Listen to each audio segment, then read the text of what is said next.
Are you looking for some small improvements that can lead to massive changes in your life?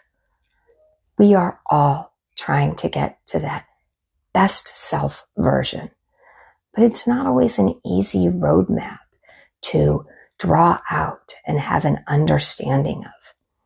So today we're going to talk about what are some daily things that we can do to help kickstart finding our best selves and starting us along that journey to our highest and greatest lives.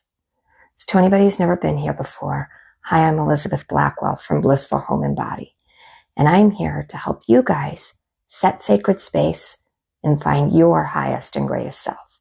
So let's get into these tips that I have discovered to help me and you find your best self and your best life.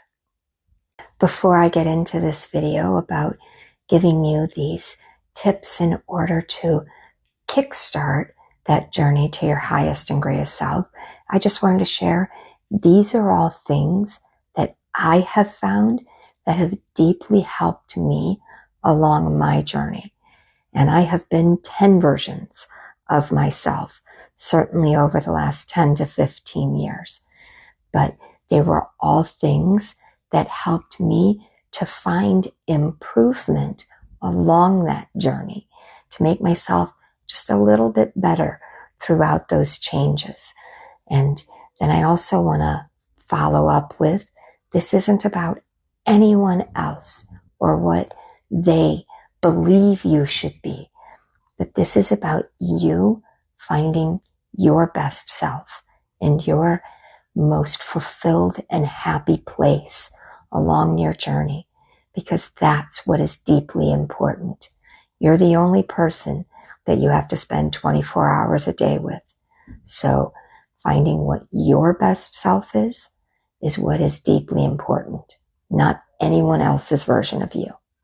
First and foremost, when it comes to finding your best self is something that I talk about a lot, but I don't think can be emphasized enough, which is to know who you really are. You have to know where you are starting from. Know what your goals are.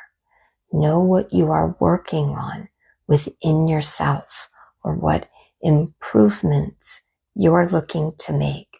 What areas of your life are you not finding happiness in, so that you can know to work on and make improvements in those areas.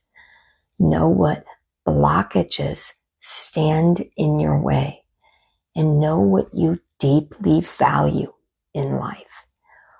All of this is very important when it comes to whether you've begun the journey or you're trying to advance your journey to finding your highest and greatest self. You got to know where you're starting from. You have to have that original plot point to know where you are, so that you can help to set that roadmap or that starting point in order to get to that life that you're trying to create, and the version of you which you would find to be your highest and greatest self. And in order to get to that deeply knowing yourself, I highly recommend any sort of mindfulness practices. Now, this could be meditation or prayer. This could be journaling. And I've got a full video coming about journaling. But to just sit down and free write and let your mind flow. This could be just spending quiet contemplation time, either within your space or out in nature, whatever feels good and right to you. But this quiet time alone, to be mindful and introspective, helps you to get a better grip and idea of where your thoughts and current behaviors are. Because once you have a better understanding of where your mind goes and then how that comes out into the world as actions, then it's easier to make those adjustments for what you're looking to change in order to get to that best self place. Which then leads me into, on a daily basis, cultivate emotional intelligence within yourself. Emotional intelligence is kind of one of those new buzzwords that have fallen into self-help and spiritual communities. But what does it really mean?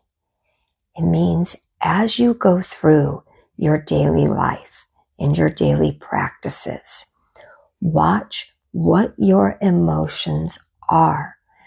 I'm not telling you to change them at this point, but understand where your emotions are pulling you. What areas of life bring you true and authentic joy, whereas what other areas may trigger you or lead you to be frustrated, sad, upset. But when you start to pay attention to where your emotions are, remember, emotions are energy in motion. So you can see where you're being pulled. What brings you joy versus what makes you more upset.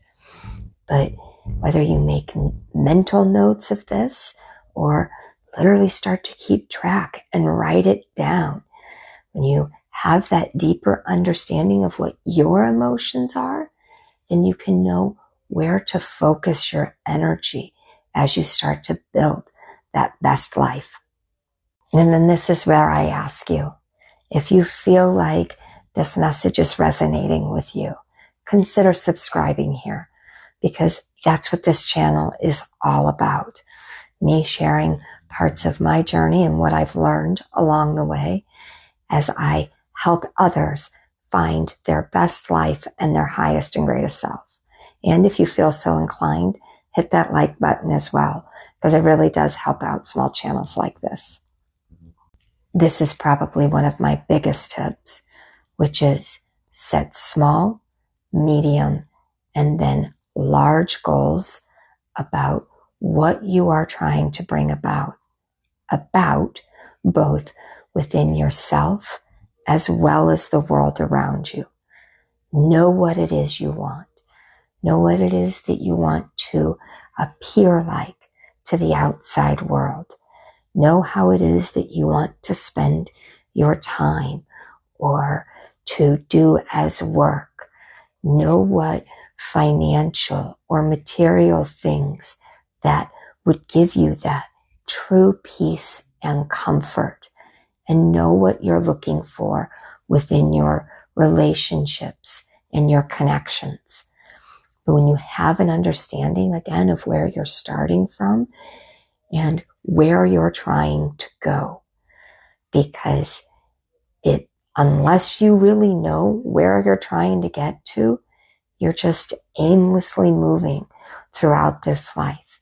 So know what it is that is important to you and set small goals, which you can meet on a daily or weekly basis that will give you that excitement and boost.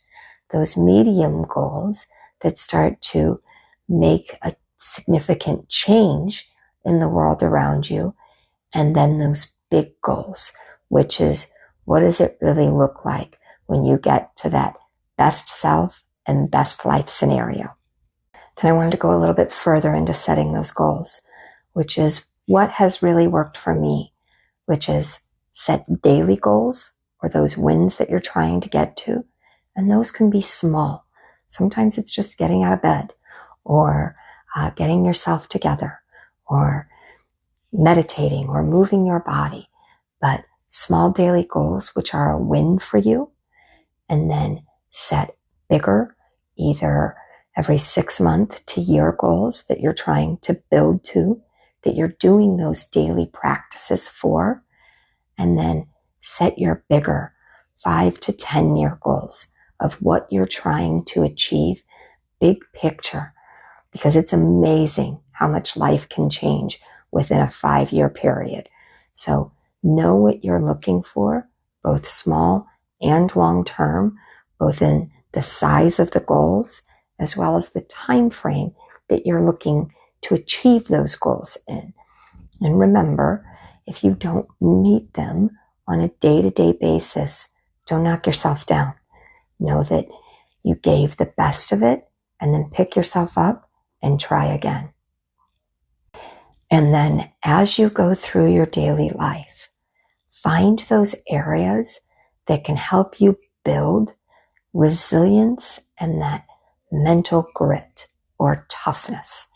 Actually, just did a full video on building mental strength while still allowing things to flow into us and not putting up blockages, which I'll link in a card above as well as the description box below.